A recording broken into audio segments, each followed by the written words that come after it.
మైలవరం నియోజకవర్గం టీడీపీకి తలనొప్పిగా మారనుందా? టీడీపీలో ఉన్న దేవినేని ఉమను కాదని వైసీపీ నుంచి వచ్చిన వసంత కృష్ణప్రసాద్కు టికెట్ ఇవ్వడంతో కొందరు టీడీపీ నేతలు అసంతృప్తికి లోనయ్యారు. దేవినేని ఉమకు టికెట్ ఇవ్వకపోవడానికి గల కారణం ఏంటంటూ టీడీపీ నేతలు సతమతం అవుతున్నారు. సర్వేల పేరిట కొందరికి అధిష్టానం చెక్ పెడుతుందని గుసగుసలాడుతున్నారు. మరికొందరు గతంలో జరిగిన అంతర్గత విభేదాల వల్ల ఉమకి అధిష్టానం టికెట్ ఇవ్వకుండా చెక్ పెట్టింది అంటున్నారు. ఇక మరోవైపు వసంత కృష్ణప్రసాద్కి దేవినేని సహకరిస్తారా లేదా అనేది ఇప్పుడు హాట్ టాపిక్గా మారింది. ఒకవేళ వసంత కృష్ణప్రసాద్కి దేవినేని సహకరించకపోతే ఆయన పయనం ఎటువైపు ఉంటుందో అని చర్చ సాగుతోంది.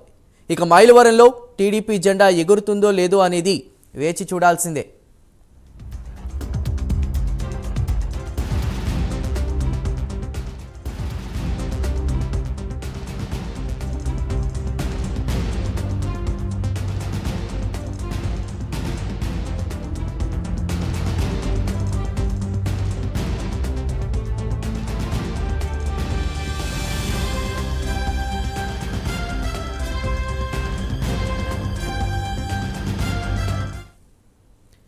టీడీపీలో ఉన్న దేవినేని ఉమను కాదని వైసీపీ నుంచి వచ్చిన వసంత కృష్ణప్రసాద్కు టికెట్ ఇవ్వడంతో కొందరు టీడీపీ నేతలు ప్రస్తుతం అసంతృప్తికి లోనయ్యారు. ఇదే అంశంపై మరింత సమాచారాన్ని మా ప్రతినిధి సాంబశివరావు అందిస్తారు. సాంబశివరావు. చందు, మనం చూసినట్లయితే ఉమ్మడి కృష్ణా జిల్లాలో మైలవరం నియోజకవర్గం అనేది చాలా ప్రతిష్టాత్మకమైన నియోజకవర్గం. ముఖ్యంగా మనం చూసినట్లయితే సిటీలో చాలా సిటీకి విజయవాడ సిటీకి నియరెస్ట్గా ఉండేటటువంటి నియోజకవర్గం కావడం ఈ యొక్క నియోజకవర్గం పరిస్థితి.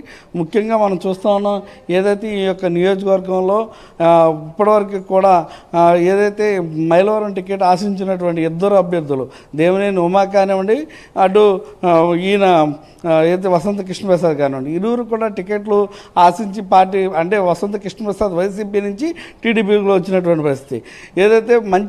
ఏదైతే చంద్రబాబు నాయుడు దగ్గర ఉన్నటువంటి హామీ తీసుకుని వచ్చారంటూ కూడా అప్పట్లో వార్తలు వచ్చినప్పటికీ కూడా, కానీ ఉమాకి నాకు టికెట్ వస్తుందంటూ కూడా ఉమా ఆశపడినటువంటి పరిస్థితి.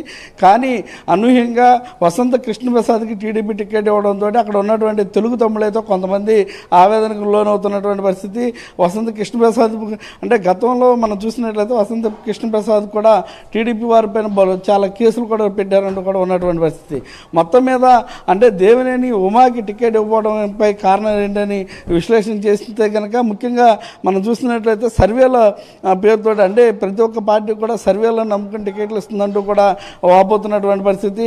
ఆ సర్వేలను నమ్ముకుని టికెట్లు ఇస్తూ అయిన వారికి కాని వారికి కూడా సర్వేల పేరుతో అధిష్టానం ఇవ్వాలనుకున్న వారికి టికెట్ ఇస్తూ ఇవ్వకూడదు అనుకున్న వారికి మొండి చూపిస్తుందంటూ కూడా ఇక్కడ ప్రజలు చెప్తున్నటువంటి పరిస్థితి.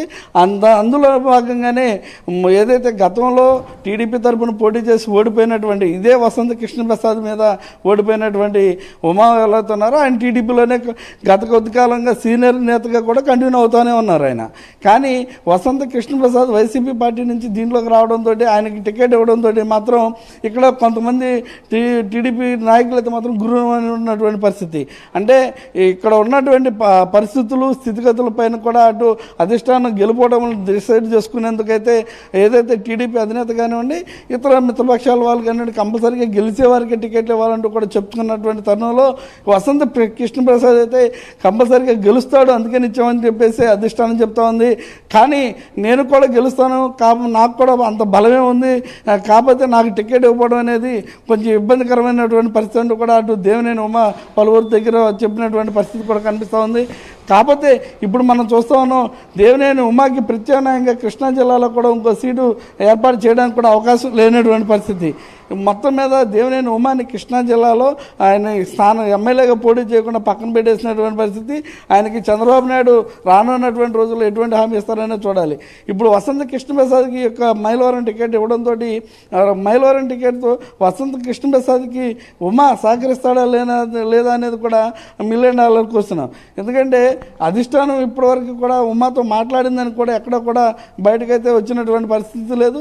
ఉమాతో కనుక అధిష్టానం మాట్లాడకపోతే ఉమా కనుక వసంత కృష్ణప్రసాద్ సహకరించకపోతే కనుక ఏమవుతుంది అంటే నియోజకవర్గంలో మరలా వైసీపీ అంటే వైసీపీ తరఫున ఒక అభ్యర్థిని కూడా ఇప్పటికీ నిలబెట్టుకోవడం జరిగింది వైసీపీ పార్టీ. మరలా వైసీపీనే అంటే గతంలో వైసీపీ గెలిచింది కాబట్టి మరలా వైసీపీ గెలిచిద్దా అనే ఊహాగానాలు కూడా ఇక్కడ వ్యక్తమవుతున్నటువంటి పరిస్థితి. ఆ యొక్క సీట్ని కూడా ఏదైతే కేసినేని నాని ఇప్పుడు మైలవరం సీట్ని కూడా చాలా ప్రతిష్టాత్మకంగా తీసుకుని నేను గెలిపించుకుంటా అంటూ కూడా పలు సభల్లో మీటింగ్స్లో చెబుతున్నటువంటి పరిస్థితి.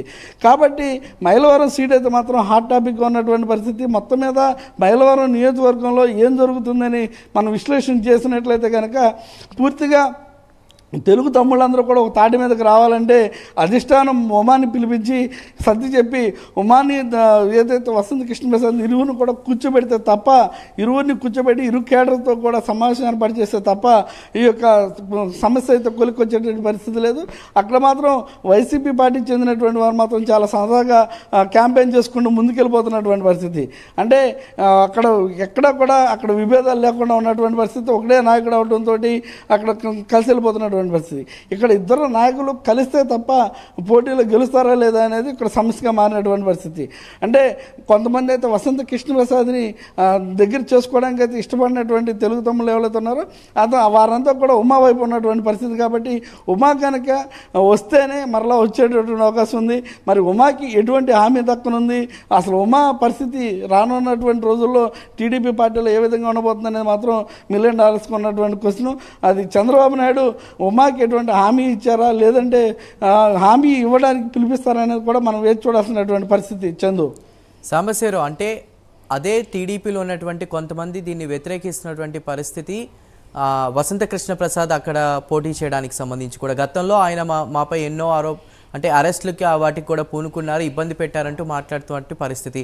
ఇప్పుడు నెలకొన్న పరిణామాల నేపథ్యంలో సో ఇటువైపు చూస్తే వసంత కృష్ణప్రసాద్ సహకరిస్తారని కోరుకుంటున్నాను దేవినేని ఉమా అంటూ కూడా చెప్తున్నటువంటి పరిస్థితి. ఓవరాల్గా ఈ ఎపిసోడ్స్ ఏదో ఇన్సిడెంట్స్ని ఎలా చూడాలంటారు?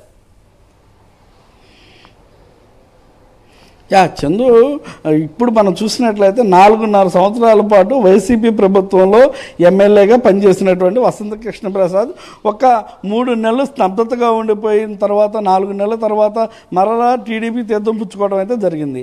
టీడీపీ తీర్థం పుచ్చుకోవడానికి చాలా ఊహాగానాలు వచ్చినప్పటికీ కూడా దాని మొదటి నుంచి కూడా ఖండిస్తూ వచ్చినటువంటి ఇరు పార్టీల నేతలు కూడా కానీ చివరికి టీడీపీ తీర్థాన్ని అయితే ఇవ్వడం జరిగింది.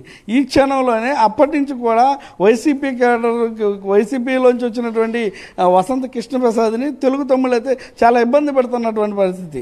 అంటే మా పైన గతంలో వైసీపీ ప్రభుత్వంలో ఉన్నటువంటి 4.5 సంవత్సరాలు కూడా మా పైన కక్ష సారింపు చర్యలకు పాల్పడినటువంటి వసంత కృష్ణప్రసాద్ మరియు అనేక కేసులు కూడా పెట్టించారు మా పైన అంటూ కూడా తెలుగు తమ్ముళ్ళు గురిగా ఉన్నటువంటి పరిస్థితి. అదేవిధంగా ఉమాకి సంబంధించినటువంటి వర్గం ఏదైతే ఉందో ఆ వర్గం కూడా తీవ్రంగా వ్యతిరేకిస్తున్నటువంటి పరిస్థితి అయితే ఉంది. కానీ వసంత కృష్ణప్రసాద్ మాత్రం చాలా తెలివిగా ఏ సభలో కానివ్వండి ఏ సమావేశంలో కానివ్వండి మాట్లాడినా టికెట్ అనౌన్స్ చేయక ముందు వరకు కూడా అటు ఉమాకి ఇచ్చినా నేను చేస్తాను, నాకు ఇచ్చినా ఉమా చేస్తాడంటూ కూడా అతను మాత్రం చెప్పుకొచ్చినటువంటి పరిస్థితి. కానీ ప్రస్తుతం ఉన్న పరిస్థితుల్లో ఉమా వసంత కృష్ణప్రసాద్ సహకరిస్తాడా లేదా అనేది మాత్రం క్వశ్చన్గానే మిగిలిపోయినటువంటి పరిస్థితి. అధిష్టానం నుంచి ఇప్పటివరకు అయితే ఉమాకైతే ఎటువంటి పిలుపు కూడా రాలేదంటూ కూడా కొంత చెప్తున్నటువంటి పరిస్థితి. ఒకవేళ అధిష్టానం నుంచి కనుక చంద్రబాబు నాయుడు కనుక అన్ని స్థానాల్లో ఏ విధంగా అయితే బుజ్జగిస్తూ ఉన్నారో అదేవిధంగా ఇక్కడ కూడా వసంత కృష్ణప్రసాద్ సహకరించాలంటే ఉమాని పిలిచి బుజ్జగించినట్లయితే కనుక వసంత కృష్ణప్రసాద్ కనుక దీనికి అంటే ఇరువురు కూడా కూర్చుని మాట్లాడుకోవడానికి సమ్మతించి ఇరువురు నేతలు కూడా ఒక అండర్స్టాండింగ్ వచ్చినట్లయితే కనుక అప్పుడు కానీ మైలవరంలో టీడీపీ జెండా ఎగురుతుందా లేదా అనేది అప్పుడు చూడాల్సిన పరిస్థితి. ప్రస్తుతం అయితే మాత్రం టీడీపీ క్యాడర్లోనే 2వ క్యాడర్ ఏర్పడడంతో అక్కడ టీడీపీ పరిస్థితి ఏంటనేది మాత్రం $1 million కానీ మిగిలిపోతున్నటువంటి పరిస్థితి. కాబట్టి త్వరితగతిన అంటే ఇక్కడ ఉన్నటువంటి టీడీపీ అభిమానులు కానివ్వండి టీడీపీ లీడర్స్ కానీ ముఖ్యంగా కోరుకునేది ఏంటంటే త్వరితగతిన చంద్రబాబు నాయుడు వసంత కృష్ణప్రసాద్ని ఉమాని పిలిపించి ఇరువురి మధ్యన కూడా సఖ్యత చేకూర్చాలంటూ కూడా వారు కోరుకుంటున్నటువంటి పరిస్థితి. కాబట్టి వసంత కృష్ణప్రసాద్కి ఉమా సహకరిస్తే కనుక ఎట్టి పరిస్థితుల్లో కూడా మైలవరం గెలుస్తుందంటూ కూడా కొంతమంది చెబుతున్నటువంటి పరిస్థితి. మొత్తం మీద ఏం జరుగుతుందనేది మాత్రం వేచి చూడాల్సినటువంటి పరిస్థితి అయితే ఉంది. చందు, సాంబశివరావు, అంటే ఫైనల్గా సర్వేలన్నీ కూడా ఉమకి అనుకూలంగా రాలేదా? ఎందుకంటే ఈ మధ్య కాలంలో సర్వేలన్నీ అనుకూలంగా వచ్చినా చాలామందికి టీడీపీలో సీట్ ఇవ్వనటువంటి పరిస్థితి, ఎక్కడి నుంచి పోటీ చేయాలో చెప్పనటువంటి పరిస్థితి. మరి ఇప్పుడు చూస్తే సర్వేలు నిజంగా ఆయనకు అనుకూలంగా రాలేదా? మరోవైపు సర్వేలు బేస్ చేసుకుని ఇవ్వడాన్ని ఎలా చూడాలి? ఎందుకంటే ఎంతో సీనియర్గా కూడా ఆ రాజకీయాల్లో టీడీపీకి సంబంధించి కూడా ఆయన ముందుకు వెళ్ళినటువంటి పరిస్థితి. సో సర్వేల పేరుతో పక్కన పెట్టేశారు అభ్యర్థులు అంటూ కూడా వస్తున్నటువంటి కామెంట్స్పై సాధారణంగా ఆ మైలవరం నియోజకవర్గంలోని ప్రజలు దీన్ని ఏ విధంగా చూస్తున్నారు? చందు, మొత్తం మీద ఆంధ్రప్రదేశ్ రాజకీయాలు ఏ విధంగా తయారయ్యంటే సర్వేలు అనే ఒక నెపంతో కావాల్సినటువంటి అభ్యర్థికి తన అభ్యర్థి టికెట్ ఇవ్వడం, ఏదైతే సర్వేల నెపంతో ఇష్టం లేనటువంటి అభ్యర్థులు ఎవరైతే ఉంటారో వారికి ఎగ్గొడుతున్నటువంటి పరిస్థితి అంటూ కూడా ఇక్కడ అపోహలు అయితే ఏదైతే మొత్తం నియోజకవర్గంలో ఉన్నటువంటి నాయకులు కానివ్వండి, కార్యకర్తలు కానీ చెప్తున్నటువంటి పరిస్థితి. ఒక్క మనం మైలవరం నియోజకవర్గాన్ని తీసుకోవాల్సిన పని లేదు. టోటల్గా ఆంధ్రప్రదేశ్లో ప్రతి ఒక్క చోట కూడా చాలా చోట్ల ఏదైతే సర్వేలు జరుగుతూ ఉన్నాయి, కొన్ని చోట్ల సర్వేల్లో తక్కువ ఓటింగ్ వచ్చినటువంటి వారు, తక్కువ శాతం పర్సంటేజ్ ఉన్నటువంటి వారికి కూడా అక్కడ ఉన్నటువంటి స్థితిగతులను బట్టి కూడా కులాలు, బలాలు, బలహీనతలు కూడా అంచనా వేసుకుంటూ టికెట్లు ఇస్తున్నటువంటి పరిస్థితి. కాబట్టి ఇక్కడ దేవినేని ఉమాకి మనం చూసినట్లయితే సర్వేలో పూర్తిగా డౌన్ అయిందా అంటే కనుక అప్పటికి మనం చూసినట్లయితే వసంత కృష్ణప్రసాద్ కూడా పక్క పార్టీ నుంచి వచ్చిన వ్యక్తి. కాబట్టి ఈ సర్వేలు పూర్తిగా జరిగేటప్పుడైతే మాత్రం ఇరువురు కూడా ఆయన వైసీపీలో ఉన్నాడు, ఈయన టీడీపీలో ఉన్నాడు. కాబట్టి అక్కడ సర్వే జరిగినప్పుడు ఇరువురికి కూడా యాంటీగానే జరిగి ఉండవచ్చు. కాబట్టి ఇక్కడ సర్వేలే పునరాలోచన అయితే కాదు, పూర్తిగా సర్వేల మీదే పార్టీలు అయితే ఆధారపడి టికెట్లు ఇస్తున్నటువంటి మాట అయితే మాత్రం అవాస్తవం. ఎందుకంటే టికెట్ ఎవరికి ఇవ్వాలో ఎవరికి ఇవ్వకూడదు అనేది మాత్రం అధినేతలు అయితే గుర్తుపెట్టుకున్నటువంటి పరిస్థితి. ఆ అధినేతలు చెప్పే విధంగానే ఆ సర్వేలు కూడా వెళ్తున్నటువంటి పరిస్థితి అంటూ కూడా చాలామంది అయితే వాపోతున్నటువంటి పరిస్థితి ఇచ్చేందు.